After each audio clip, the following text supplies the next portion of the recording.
Hello and welcome in. Please do not leave your luggage unattended on the station.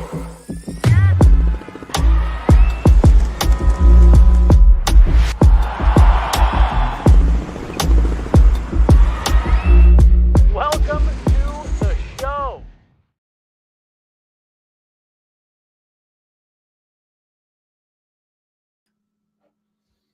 Should probably turn my microphone on, eh?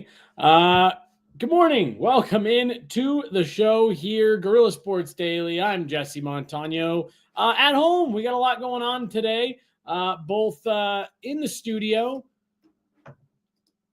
and I'll be heading to Avalanche practice here very, very shortly, down at their practice facility here in Centennial. So I'll be heading over there. So getting this knocked out for you this morning here in my home studio. Just finished up another recording of We're the Harrises, one of Guerilla Sports' newest shows. That'll be dropping for you guys tomorrow. Always love hearing their conversation. Shelby Harris, current player for the Cleveland Browns, then 2 Super Bowl 50 champions, Chris Harris Jr. and Ryan Harris. It's really fun to hear their insight, hear what these guys have to say, their take on the current state of the league, especially when you consider Shelby Harris still in the league. He's got a front row seat to the inner workings, so that will be dropping for you guys tomorrow. Make sure you keep your eye out for that. Then Megan Angley and I will be back at it this afternoon, 1:30 p.m. Mountain Time. Megan Angley and I will be back talking all things Avs, breaking down that game from last night, talking about what we see at practice. One game away from the Val Nichushkin return, but we will talk about all that in just a minute here on Guerilla Sports Daily. We're going to start local. Got a lot of news around the NFL today, a newsy NFL day. So we'll get into a lot going on over there as well. And then Jeremy Roenick doing what Jeremy Roenick does, making waves last night at the Hockey Hall of Fame induction ceremony. But we are starting here local, folks. The Denver Nuggets. No game today. A rare couple days off for the Denver Nuggets. What a turnaround.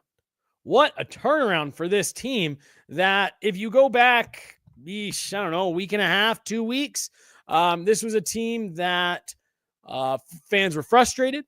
There was a severe lack of belief in what their ability was. Russell Westbrook was just getting buried after those first couple games where he struggled. And it was just, there was a lot of people that were wondering, did this window slam shut on the Denver Nuggets already? Were the casualties that came after the NBA championship, is that going to be too much for them to overcome? Are the young players going to be able to take that next step?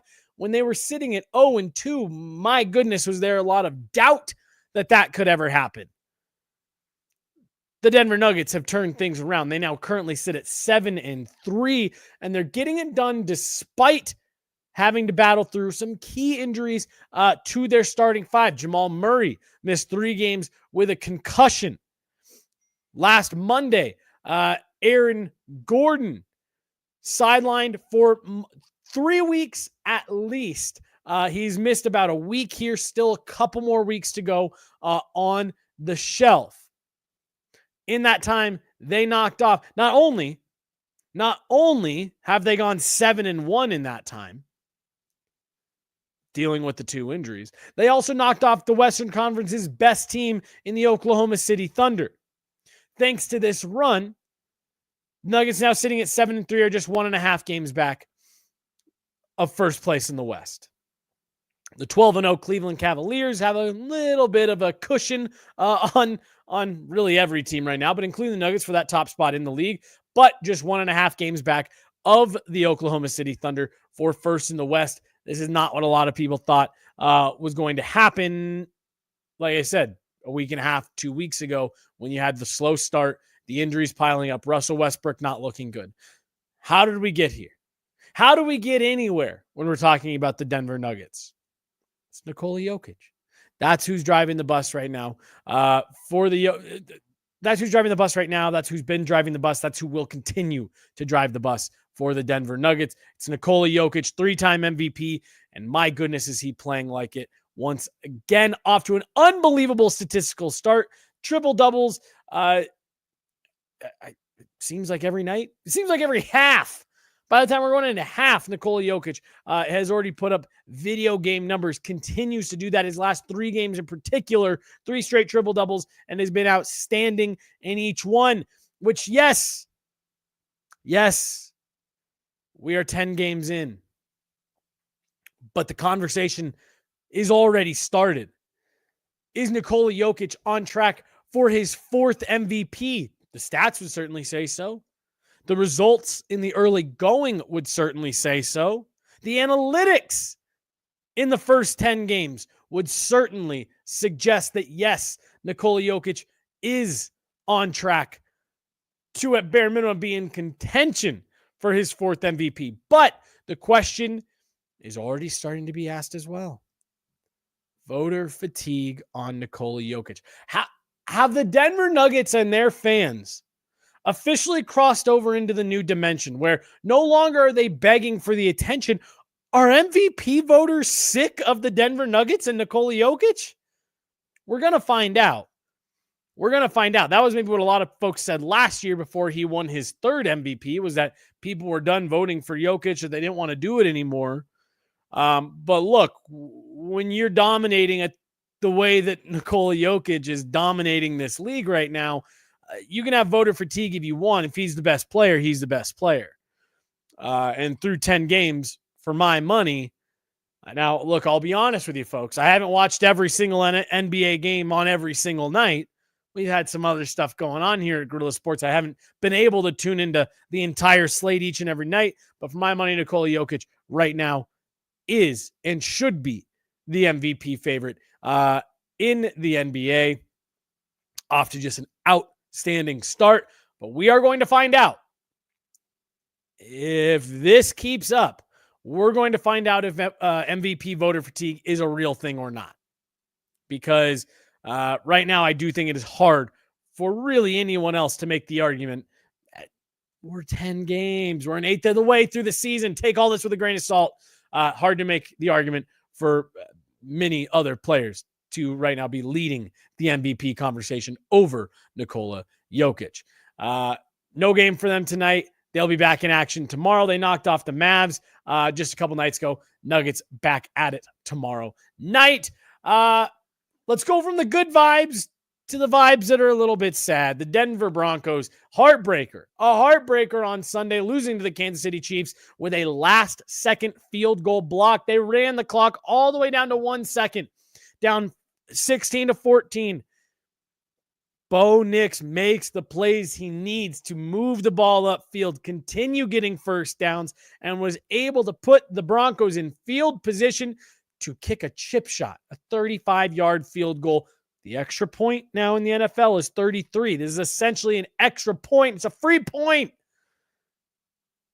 With 1 second to go on the clock, the Broncos snap the ball, kick is blocked. The Kansas City Chiefs go on to win. Now, there was a lot of folks. I'm going to take a quick little detour from what I have on my rundown for just a second because of a video that I saw this morning from Pat McAfee breaking down that field goal block. Now, it's pretty well documented at this point. It's Tuesday. We've had 48 whole hours to dissect this Bronco game, and here in Denver, that is an eternity when you're talking about the Denver Broncos. Alex Forsythe, lineman, I guess you can call him. You know what that was mean. A lineman for the Denver Broncos not doing his job. There's been a super cut put together of times this season. I believe it's 8 times this season, where Forsythe, while protecting on a field goal or an extra point, has ended up flat on his back. Now, there's a phrase that I just learned these last couple of days that, hey, if you're blocking for a field goal, an extra point attempt in the NFL, there's going to be times that you fall slow. is the phrase that I learned in these last couple days. And right now, a lot of the pushback is that Forsythe didn't fall slow. In fact, he kind of got run over, and that was what allowed the Kansas City Chiefs to get to Broncos kicker Will Lutz and get that kick blocked. Pat McAfee did a breakdown this morning where he said, he showed different points in the game where Forsythe was being exposed. It didn't cost the Broncos on any of their extra points or any of their field goals up until the very last one, but it was absolutely something that Pat McAfee was pointing out the Chiefs clearly went to school on. And in the last moment of the game, with a perfect record on the line, not only did they go to school and expose Forsythe there, but they did it in a way where they clearly game planned around it. They overloaded that side of the field and put their players in position to block a kick like that. And he was making the argument that you can say the Chiefs are lucky, but they're not. It's the details, and it's stuff like that. That's why they are a championship team. So I loved the breakdown, and I love that perspective. Yeah, it seems like a lot of really great perennial championship teams are lucky, but those are the small details that they cash in on, and that's why they are championship caliber teams perennially. Here in the chat, they've been attacking him with more than one guy in past weeks. Yes, this is something clearly that is becoming something that opposing teams are picking up on. The Chiefs maybe exploited it better than anyone else. So heartbreaking loss for the Denver Broncos, right? You have a chance to win in Kansas City for the first time in 8 tries. What a huge boost. This would have pushed you to 6-4, firmly in the playoff conversation. Heartbreaker. But was it really, though? Was it really a heartbreaker for the Denver Broncos? Look, I get it. This is a rival team. I know fans out there wanted to see this win fall and the streak in Arrowhead end. Here's what folks got to remember about the Denver Broncos. This iteration of the Denver Broncos. They are rebuilding. They are in the middle of finally taking a rebuild seriously. Very few folks outside of Denver thought that this team would even get to 5 wins, let alone be sitting there midway through the season with a chance to push for the playoffs. If you guys remember, their preseason line from Vegas was set at 4.5. They're already overachieving on expectations. When the team started 0-2, it was an ugly 0-2. There were a lot of people who were projecting that this team could go all the way up to the Carolina Panthers game without a win. Could this team end up being 0-8 before they find themselves in the win column? Bo Nix had gotten off to a rough start. You did not like what you saw in weeks 1 and 2 after what had been an encouraging preseason. Now, they're sitting at 5-5. Bo Nix has exceeded already all expectations. You maybe, just maybe, have found your quarterback that you've drafted and are now getting the opportunity to develop into your quarterback. The culture is shifting. Bo Nix is turning into a leader. Sean Payton has the on-field product moving in the right direction and developing a winning mentality. You see, for years, almost a decade, the Broncos have been losers. I don't mean that as a personal jab at any of the players, but they find ways to lose games. They find ways to come out on the wrong side of close matches, last second drives, final minute. What's going to happen? The Broncos have found a way to come out on the wrong end of each and every one of those. Now, yes, it'd be easy to point to what just happened in Kansas City and say, well, they're still finding ways to lose in the last second. They've also found ways to win late in games this year, and they have overcome adversity. And this is just another moment that's a little bit of one of those, yeah, kid, you're not quite there yet. You got the brakes beat off you last week by the Baltimore Ravens, another team that is considered to be a Super Bowl contender. To be able to turn the page on that, walk into Kansas City against the league's last undefeated team, and Patrick Mahomes, who is right now carving out an argument to be the greatest quarterback of all time, and to go in there and play the game that you played and take it down to a last-second drive, for me, look, I know people don't like the concept of moral victories. I get it. This is professional sports. This is a results-based business. But teams are at different phases in their build. Some teams are looking to win championships, like the Kansas City Chiefs. Other teams, like the Broncos, are looking to get back on the right track for the first time in a decade. For the Kansas City Chiefs, there are no moral victories. There's only championship counting. How many times have we won? Can we three-peat instead of just back-to-back? There are no moral victories for championship contending teams like the Kansas City Chiefs. For the Denver Broncos, a team that is looking to climb back not just into playoff contention, but into relevancy in the NFL, a team that has been swirling around mediocrity in the bottom of the league for a decade. You take the moral victories you can get. You take the wins where they come. The Broncos have a chance to bounce back this week, hosting the Atlanta Falcons, who just proved they are extremely beatable, losing to the New Orleans Saints. You've got a chance to bounce back, get yourself right, and continue to build. You take moral victories when you're the Denver Broncos.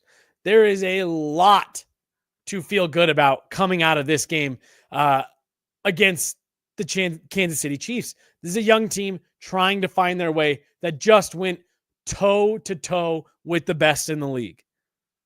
You absolutely take that. You take that and you run with it. Anxious to see what the Broncos do this week. We'll see just how much they are building and how much they are learning with how they bounce back against the Atlanta Falcons. Let's shift gears here to another team that's got some feel-goods going after last night. Colorado Avalanche knock off the Nashville Predators 3-2 in overtime, getting a nice bounce-back win against the Preds, who they just lost to in Nashville last week. Avalanche come out last night, another slow start for them, but they were able to bounce back, find their footing later in the game, and eventually get an overtime winner off the stick of Mr. Sam Girard.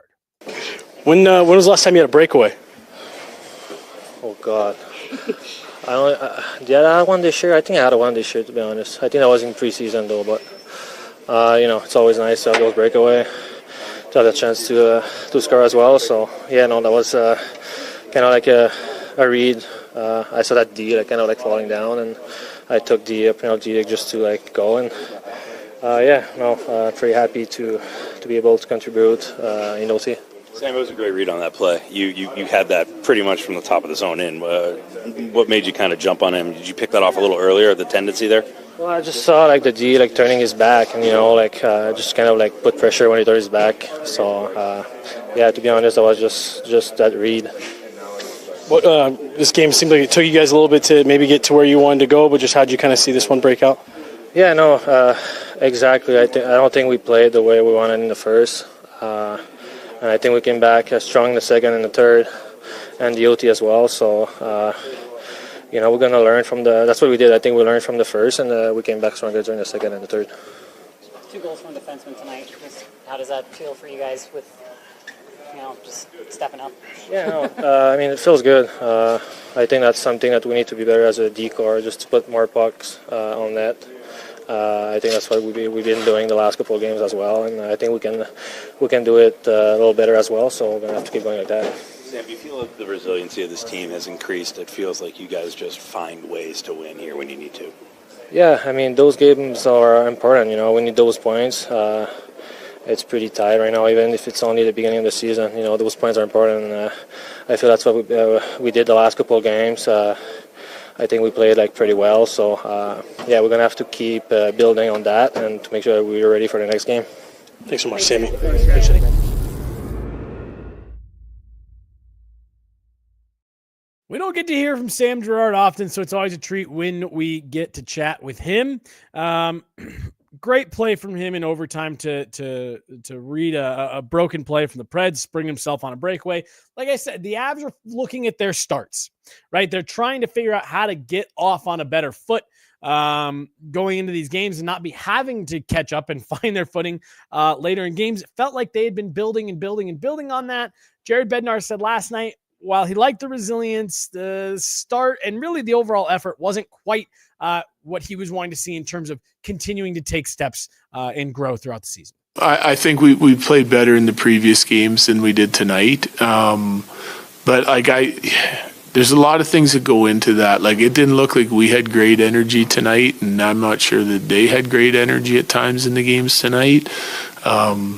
So it's hard to tell when the guys are going to feel great and lots of pop in their legs and when they don't, and they have to make those adjustments and the recognition of that within the game. But what I did like again tonight, which is something that we want to keep as a trait of our team, is that we continued to grind. It meant a lot to us, and we worked hard and we competed hard as the game went on. So those are things, if you're not feeling great or you don't have your hands or you're not making plays or it's just not your night, then you still have to dig in and make sure you're not giving up on anything and defend as hard as you possibly can in order to win a hockey game. That's what they did. And that's one thing I'm going to say about Gorgie too. Like, his last handful of games, it's not just the fact that he's making some timely saves. He's competing hard in there. There's been some, rink wide side to side passes that he's getting over on and he's making saves on, or he's getting a good push and trying to make the save. Like, there's some urgency to his game now, and it's paying off. Resiliency. Again, you want to see the better starts. Jared Bednar didn't like the overall, I'm not going to say the overall effort, but he didn't like the overall product, but he liked the resiliency, he liked the pushback. If you can't get off to a good start, you want a team that can stick with it and find their game later on and find a way to settle into that. That's what the Colorado Avalanche are doing right now. And they've gotten a couple of results, stringing 2 wins together at least 2 wins together for the second time this season. And Alexander Georgiev getting his first pair of back-to-back wins this season, something that not only he needed, but this team sorely needs. All right, there's our local rundown. Nuggets, Broncos, Avs. We got Buffs coming up this weekend as well, so we'll have plenty of chatter around Coach Prime and the Buffs. More on Coach Prime in just a second. But first, let's take a trip around the world of sports here, starting with the Chicago Bears. And yes, trouble for the Chicago Bears is nothing overly new. After an exciting start for this team that had maybe more optimism than we've seen for Chicago Bears fans in years. Caleb Williams looking strong to start the season. Caleb Williams is actually looking worse by the week. He's trending in the wrong direction. The Chicago Bears just got blown out this past weekend by the New England Patriots, scoring just 3 points against the lowly Patriots. And that has led in all that. The culmination of it has led to the firing of offensive coordinator Shane Waldron. Look, you get it. You get it. You don't like to see people losing their jobs, but when a team is in the situation the Bears are in, where it's been so long since there's been any level of success, combined with the optimism that was the start of this season and what you were seeing out of first overall pick rookie Caleb Williams, suddenly expectations. That's what happens when you have high-end players. You get off to a good start. There's expectations that come with that. The Bears are no longer meeting those expectations. You got to make some moves. Now, speaking with some folks that I know in some football circles, people don't like this move. They don't think that this necessarily was the right move to make for where the Bears are at. But look, internally, They took a look at what was happening. Matt Eberflus, head coach, and said, this is the right move that we need to make to shake up what's happening on offense. Our offense is sputtering. Again, only 3 points against the Patriots. Caleb Williams is trending in the wrong direction. We've got to make a move. That's what they did. We'll see if you get a new offensive coordinator bump. That doesn't have the same ring to it as new coach bump for the Bears this coming weekend. But changes are abound in Chicago. Sticking with the NFL, moving south, Dak Prescott, his season is over. Hamstring surgery being had, I believe, tomorrow. But his season is done, and it has been a rough start for the Dallas Cowboys in general. This is only going to make it more difficult. This injury to Dak Prescott has led to the buzz, the rumors around the NFL and within the Dallas Cowboys fan base of, is it time for this team to tank out the rest of the way, end up with a high draft pick, maybe draft Shedeur Sanders, and with that, add Dad Deion Sanders as head coach? That is what some of the rumors that are swirling are today. That's what some fans are calling for as of this morning. And look, Prime has said he likes it in college. He doesn't think he wants to go to the NFL. People are saying that he doesn't. But my goodness, don't you think it would be hard, especially if things broke out the right way and the Dallas Cowboys were able to get Jerry Jones's grimy little hands on Shedeur Sanders in the draft? Don't you think that Coach Prime would be interested in returning to Dallas, where he spent 5 seasons as a player, where he lives, where he spends a lot of his off time in Dallas? I don't know. It's hard to imagine that he wouldn't want to go back there, coach his son on the Dallas Cowboys. There's a lot of things that got to fall into place there. It's a long process to go here. Deion Sanders, I'm sure, isn't even thinking about this. He's trying to get his Colorado Buffaloes to the college football playoff. But keep an eye. Keep an eye. If the Dallas Cowboys look like they're tearing things down to try to get that top pick, that might be exactly what they are doing in an attempt to woo Coach Prime, Deion Sanders back and add some new life to the Dallas Cowboy fan base. And I'm sure all of you're all thinking the exact same thing I am. Yes, that's exactly what Dallas Cowboy fans need. Another reason to be cocky. Okay, last NFL story we got here. Nick Bosa, you guys heard us talk about it. Liv Moods, Nate Jackson talked about it a couple weeks ago on Off Field. Nick Bosa crashes Brock Purdy's post-game interview on October 27th, just before the U.S. presidential election, to double finger point to his Make America Great Again hat. Quick jumped in the interview, ran off, was asked about it by reporters after, didn't want to talk about it. I don't have anything to say. Fast forward. He did say he figured he would probably get a fine within a couple of days of it happening, said he still hadn't received one, but figured that he would. Well, we now know not only did he, receive an NFL fine, or a fine from the NFL, we understand why the NFL waited as long as they did. Nick Bosa has been fined just north of $11,000 for violating the league's policy of displaying a personal message on game day. However, the league did wait until after the U.S. presidential election to hand down this fine to Nick Bosa. The reason? The league did not want to look like they were favoring or supporting one candidate over the other by doling out a fine, even though, yes, it broke the policy rules regardless of whose hat he was wearing. The league wanted to wait until after to hand that fine down so it did not look like they were favoring Kamala Harris supporters over Donald Trump supporters or anything like that. Nick Bosa was fined $11,000, shade over to $11,000 for his MAGA hat photobomb on national television. Nick Bosa, when asked after the fine was finally handed down, his thoughts on it, he said it was, quote, well worth it. Rounding out the stories today, guys, rounding out daily today, the Hockey Hall of Fame inducted their newest class last night, and Jeremy Roenick was finally among one of those inducted. Now, I was making the argument last night to my good friend Megan Angley that, to me, Jeremy Roenick is a shining example of why you need a Hall of Very Good, or maybe even an NHL Hall of Fame. But doesn't matter. Jeremy Roenick got up on stage and accepted his Hall of Fame induction and told a story that only Jeremy Roenick could tell. In 1988, the Blackhawks drafted me 8th overall in the first round. And surprising, seeing I was only 5'10" and 150 pounds. I'm convinced the deciding factor of their pick came the night before the draft in a restaurant bathroom.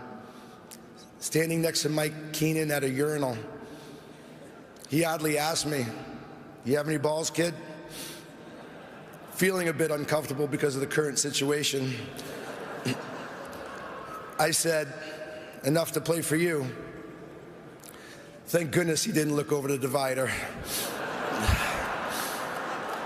I might not have been their first pick that year.